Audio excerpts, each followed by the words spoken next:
Welcome to This Week in Medicine, your filtered medical journal summary. Looking to stay up to date with the latest medical research but short on time? This Week in Medicine has you covered. Our AI-generated podcast provides you with a convenient, on-the-go solution to keep you informed about the most significant developments in the medicine field. Each episode offers a filtered and concentrated summary of key journal articles, allowing you to stay informed without the need to sift through pages of research papers. With This Week in Medicine, listening is faster than reading, and you can consume valuable medical knowledge while commuting, exercising, or during your daily. Hi, This Week in Medicine, we will be discussing. First, we will be discussing articles in New England Journal of Medicine. Axillary surgery and breast cancer, primary results of the INSEMA trial. Background. Whether surgical axillary staging as part of breast-conserving therapy can be omitted without compromising survival has remained unclear. Conclusions. In this trial involving patients with clinically node-negative, T1 or T2 invasive breast cancer, 90% with clinical T1 cancer and 79% with pathological T1 cancer, omission of surgical axillary staging was non-inferior to sentinel lymph node biopsy after a median follow-up of 6 years. Next one. Antibiotic treatment for 7 versus 14 days in patients with bloodstream infections. Background. Bloodstream infections are associated with substantial morbidity and mortality. Early, appropriate antibiotic therapy is important, but the duration of treatment is uncertain. Conclusions.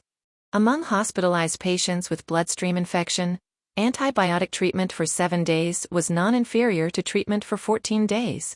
Next one. Liberal or restrictive transfusion strategy in aneurysmal subarachnoid hemorrhage. Background. The effect of a liberal red cell transfusion strategy as compared with a restrictive strategy in patients during the critical care period after an aneurysmal subarachnoid hemorrhage is unclear. Conclusions. In patients with aneurysmal subarachnoid hemorrhage and anemia, a liberal transfusion strategy did not result in a lower risk of an unfavorable neurologic outcome at 12 months than a restrictive strategy.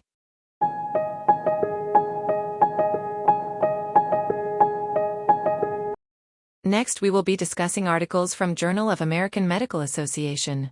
Inhaled sedation in acute respiratory distress syndrome, the SESAR randomized clinical trial.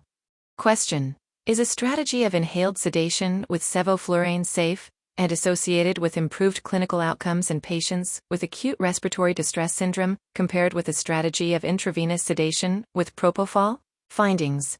In this randomized clinical trial that included 687 intensive care unit patients with moderate to severe acute respiratory distress syndrome, inhaled sedation with sevoflurane resulted in fewer ventilator-free days at 28 days and lower survival at 90 days than intravenous sedation with propofol, meaning these findings do not support a strategy of inhaled sedation with sevoflurane in critically ill patients with moderate to severe acute respiratory distress syndrome.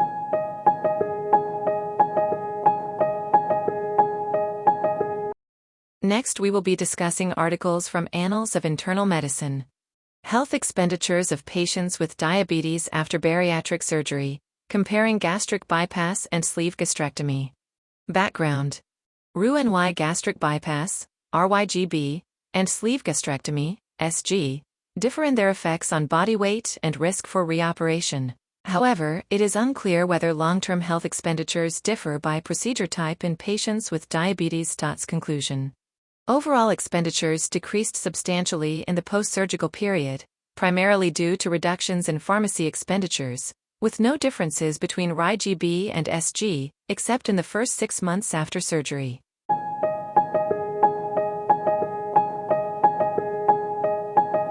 Next, we will be discussing articles from British Medical Journal. Sonolysis during carotid endarterectomy, randomized controlled trial. Objective to evaluate the effectiveness and safety of sonolysis using a low-intensity 2 MHz pulsed wave ultrasound beam during carotid endarterectomy. Conclusion. Sonolysis was safe for patients undergoing carotid endarterectomy and resulted in a significant reduction in the composite incidence of ischemic stroke, transient ischemic attack, and death within 30 days.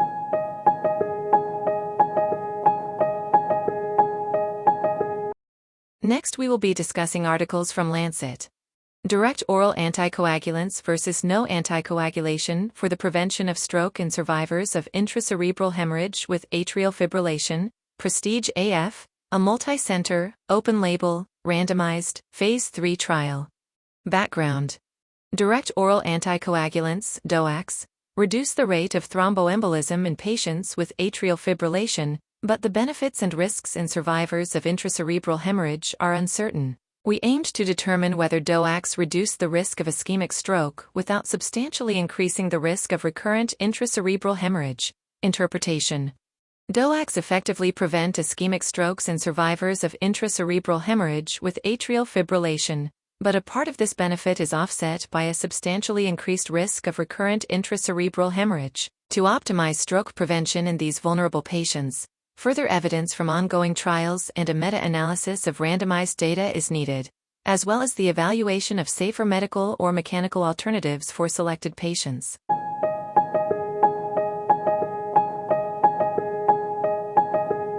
Next, we will be discussing articles in the field of hemato-oncology. Here are the articles from Journal of Hepatology. Decreases in CT1 and liver fat content reflex treatment induced histological improvements in MASH. CT1 and liver fat content from PDFF are both effective at identifying those who are likely responding to drug interventions. The optimal reduction in CT1 that indicates likelihood for resolution of MASH was 80 mEs.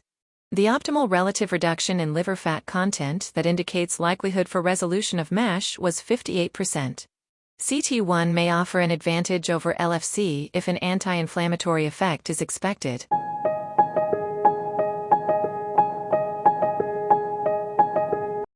Next article, exploring algorithms to select candidates for non-selective beta blockers in cirrhosis. A post-hoc analysis of the PREDICIDE trial non-invasive diagnosis of CSPH, based only on liver stiffness and platelet count, showed suboptimal performance, gray zone 41%.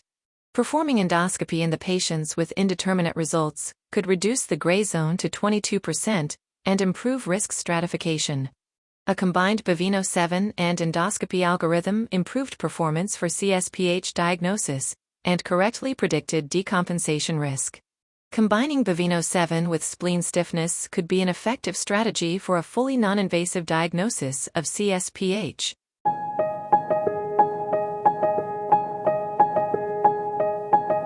Next, we will be discussing articles in the field of gastroenterology. Here are the articles from Gastroenterology. Creeping fat-derived free fatty acids induce hyperplasia of intestinal muscularis propria muscle cells. A novel link between fat and intestinal stricture formation in Crohn's disease. Background and aims. In Crohn's disease, wrapping of mesenteric fat around the bowel wall, so-called creeping fat, is highly associated with strictures. The strongest contributor to luminal narrowing in strictures is a thickening of the human intestinal muscularis propria, MP. We investigated creeping fat-derived factors and their effect on mechanisms of human intestinal MP smooth muscle cell, HIMC, hyperplasia. Creeping fat-released long-chain FFAs induce a selective proliferative response by HIMC. These results point to creeping fat as a novel contributor to stricture formation in Crohn's disease.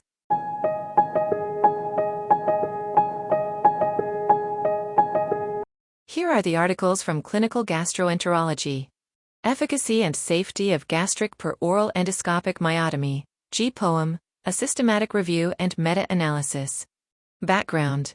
Gastric per oral endoscopic myotomy, GPOEM, is an innovative treatment that has become increasingly utilized for patients with refractory gastroparesis. The aim of this systematic review and meta-analysis was to evaluate the safety and effectiveness of GPOEM for the treatment of gastroparesis. Conclusion.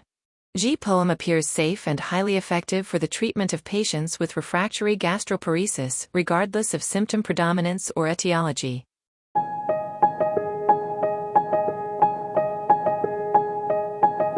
Next, we will be discussing articles in the field of infectious diseases. Here are the articles from Clinical Infectious Diseases.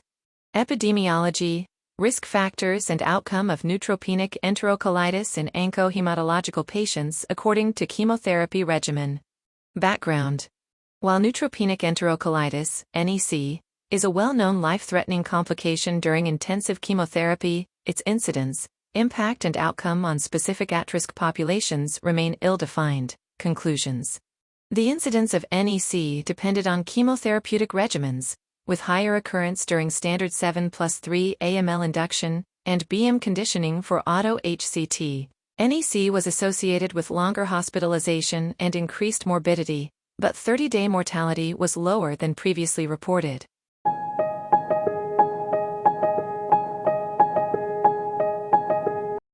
Next, we will be discussing articles in the field of rheumatology. In-depth analysis of disease manifestations in antineutrophil cytoplasmic antibody-associated vasculitides identifies distinct clinical phenotypes.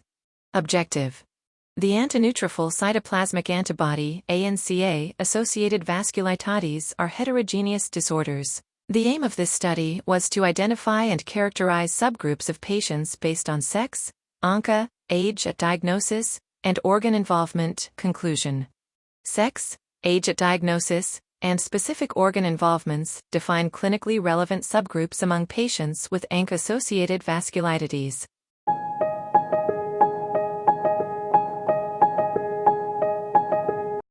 Here are the articles from Arthritis and Rheumatology. Here are the articles from Journal of Clinical Rheumatology. Clinical and Imaging Pulmonary Manifestations in EG4-Related Disease. Objectives: the aims of this study were to describe the frequency of pleuropulmonary computed tomography (CT) findings in patients with EEG4-related disease (EG4-RD), and to compare clinical and laboratory characteristics between patients with and without pleuropulmonary involvement in chest CT/CT/CTC. Conclusions: in this case series, the predominant subtype of pulmonary involvement was septal thickening and increased bronchovascular tissue. Patients with and without pleuropulmonary involvement exhibited similar clinical and laboratory manifestations, except for serum EG4, which was higher in patients without pleuropulmonary involvement.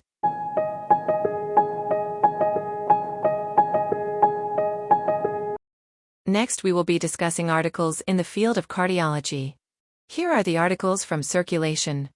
Stepwise provisional versus systematic dual stent strategies for treatment of true left main coronary bifurcation lesions. Background: the optimal coronary stenting technique for true left main bifurcation lesions is uncertain. EBC Main, European Bifurcation Club Left Main Trial, aimed to evaluate clinical outcomes of a stepwise provisional strategy compared with a systematic dual stent approach.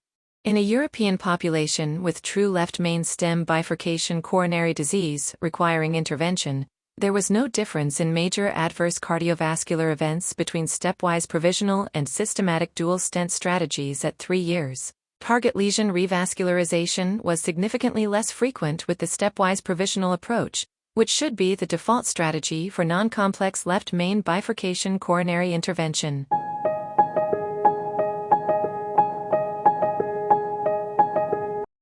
Here are the articles from Journals of the American College of Cardiology. Aortic valve replacement versus clinical surveillance in asymptomatic severe aortic stenosis, a systematic review and meta-analysis. Background: current guidelines recommend a strategy of clinical surveillance, CS, for patients with asymptomatic severe aortic stenosis, AS, and a normal left ventricular ejection fraction. Objectives: the aim of this study was to conduct a study-level meta-analysis of randomized controlled trials, RCTs, evaluating the effect of early aortic valve replacement, AVR, compared with CS in patients with asymptomatic severe AS. Conclusions: in this meta-analysis of 4 RCTs, early AVR was associated with a significant reduction in unplanned cardiovascular, or HF hospitalization and stroke, and no differences in all-cause and cardiovascular mortality compared with CS.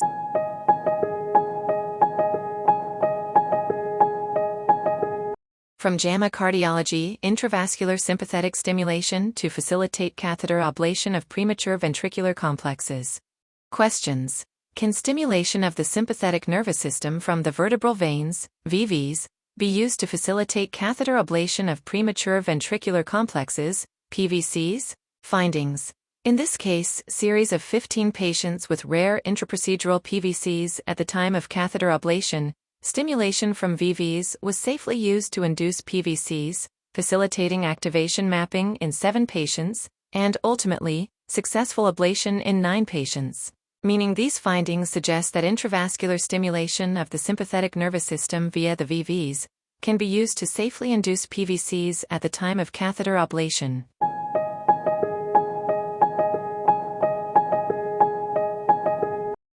Next, we will be discussing articles in the field of endocrinology. Here are the articles from Journal of Clinical Endocrinology and Metabolism. Age difference in the connection between systemic inflammatory response and metabolic syndrome. Background. This research aims to investigate the connection between systemic inflammatory response and metabolic syndrome, METS, across different age groups, with the aim of proposing more targeted recommendations. Conclusion. Our research highlights the predictive significance of S2 in forecasting the incidence of METS in young and middle-aged populations. The differences in inflammatory mechanisms across various age groups necessitate further research for exploration.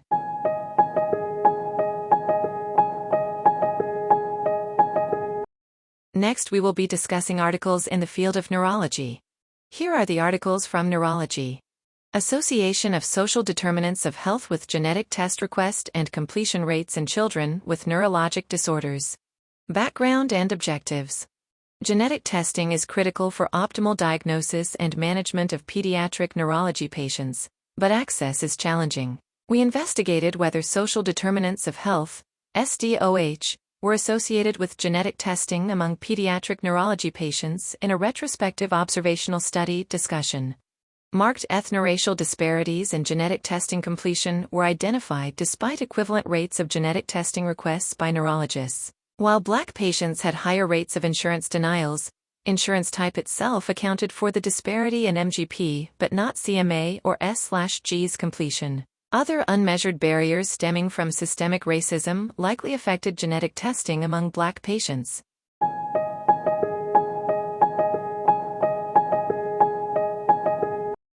Next, we will be discussing articles in the field of pulmonary and critical care.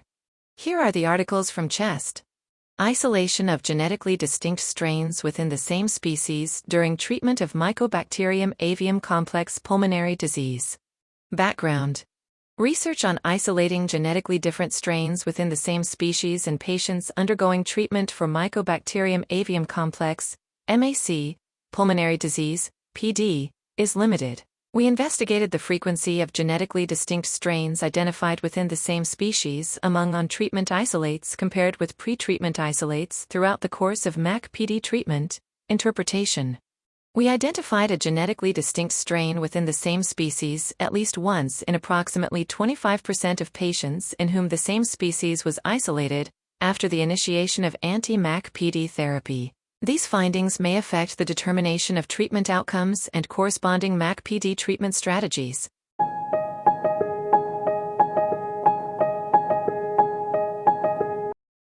Here are the articles from the American Journal of Respiratory and Critical Care Medicine. Timing of extubation in adult patients with acute brain injury. Rationale. Whether extubation immediately after a successful spontaneous breathing trial is associated with clinical benefits in adult patients with acute brain injury is unknown. Objectives. We sought to estimate the association between a prompt extubation attempt and ventilator-free days among adult patients with acute brain injury. Conclusions. Prompt extubation after a first successful spontaneous breathing trial was associated with more ventilator-free days, up to 28D, among adults with acute brain injury receiving invasive mechanical ventilation.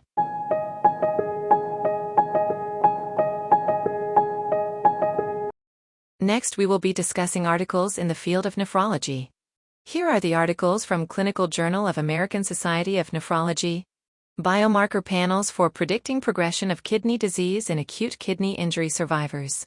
Clinical characteristics and biomarkers after hospital discharge can predict major adverse kidney events among AKI survivors. Clinical impact plots based on parsimonious prediction models illustrate the potential to optimize post-AKI care by identifying high-risk patients.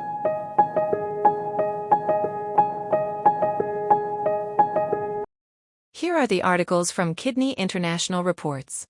GFR is a key determinant of red blood cell survival in anemia associated with progressive CKD. Introduction.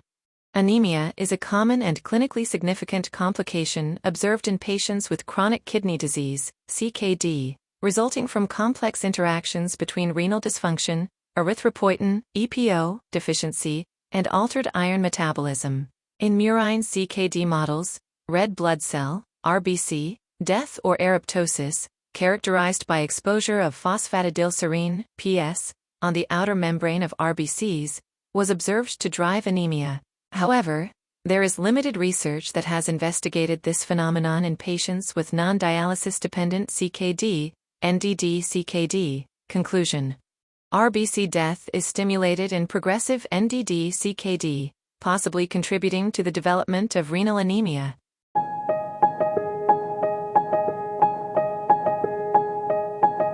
Blood pressure goals and outcomes in kidney transplant recipients in an analysis of the collaborative transplant study.